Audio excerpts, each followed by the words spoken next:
now! So you got hundreds of protesters storming lower Manhattan after the ICE arrest of a Palestinian activist at an apartment owned by Columbia University. Now, sources telling the New York Post he was being investigated as a potential national security threat. Alexis McAdams live at Columbia yet again today. What you learning, Alexis? Hello.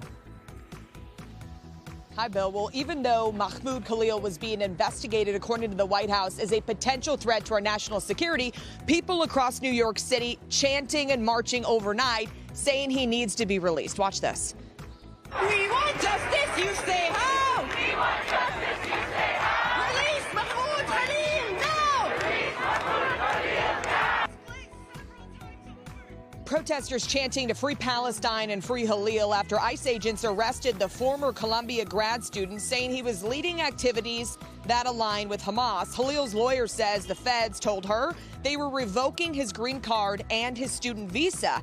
He came from Syria just 2 years ago and is married to a U.S. citizen who says she's pregnant, asking that he be released immediately. Khalil led dozens of protests at the Ivy League school, calling on Columbia to divest from Israel, or said it wasn't going to stop. Just last week, in some video we saw, he was at this protest at Barnard College. Bill, it's the same protest where these pamphlets were handed out, claiming to be from the Hamas media office. Very disturbing, as they called the October 7th attack by Hamas a moral victory. Trump posting, this arrest is the first of many to come, but Khalil has backing from Congress. Watch this.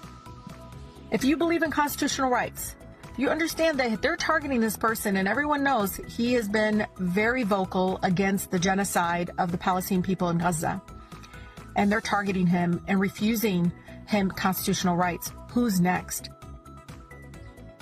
Khalil's attorney says he's healthy and his spirits are undaunted as he sits out there in Louisiana at a facility from ICE. A judge has ruled that he cannot be deported yet. They're calling for a hearing tomorrow, and they want Khalil brought back to New York City. So we'll see what happens. Back out here live at Columbia, the protests are expected to continue. The call for action coming from the Students for Justice in Palestine, saying walk out of class and meet them outside. So we'll keep an eye on it, Bill. Will do. Thanks, Alexis. Nice to see you. Upper West Side. Thanks, Dana. You wonder what the tuition goes for, right? Well, let's bring in Fox News legal editor Carrie Urban. Here's what President Trump said.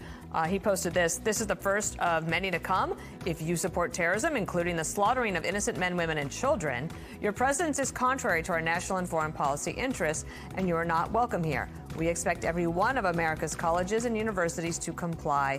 Thank you! Exclamation point. Carrie, we got a big argument about this on the 5 last night, and I know you've been digging into it. Is it legal?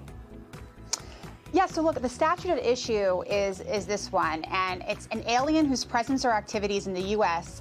and the Secretary of State has reasonable grounds to believe that that presence or activities would have potentially serious adverse foreign policy consequences for the U.S. is deportable.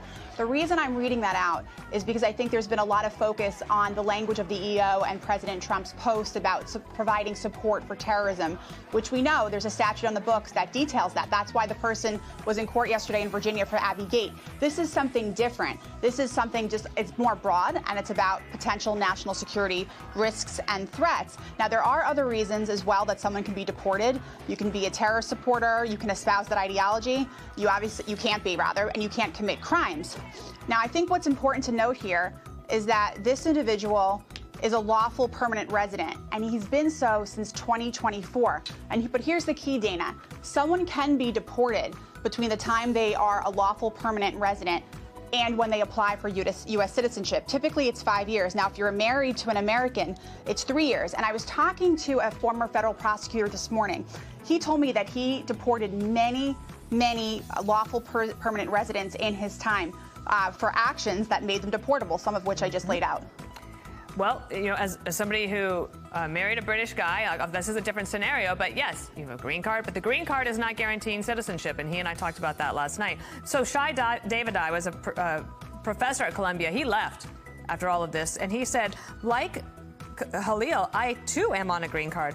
Unlike him, I don't support U.S. designated terrorist organizations, take over university buildings, and call for the genocide of anyone. He wasn't arrested for speaking up. He was arrested for breaking the conditions of his stay here.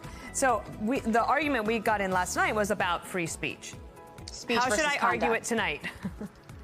Right. And so he's going to argue I'm being arrested on speech grounds, which is unlawful under the First Amendment, and the government's going to say it's conduct. But even so, because he is not a citizen, it's this, again, serious foreign policy consequences, right? So if he is taking actions that the U.S. government believes is jeopardizing our national security, that's pretty broad.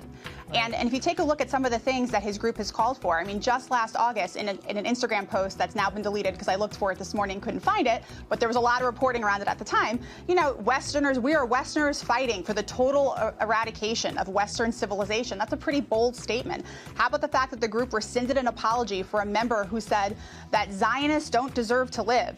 You know, Alexis just pointed out how they called October 7th a moral victory. And this group also praised the attack in Tel Aviv that killed 7 people, including the mother who was shielding her baby from death. In addition to the fact that they've obviously broken campus rules and local laws involving, you know, taking over, unlawfully breaking into buildings and the like. And so there's a lot there. So I think the government... Not to mention, Carrie, remember those workers, including the janitor, who was basically held hostage on the campus last year? Right.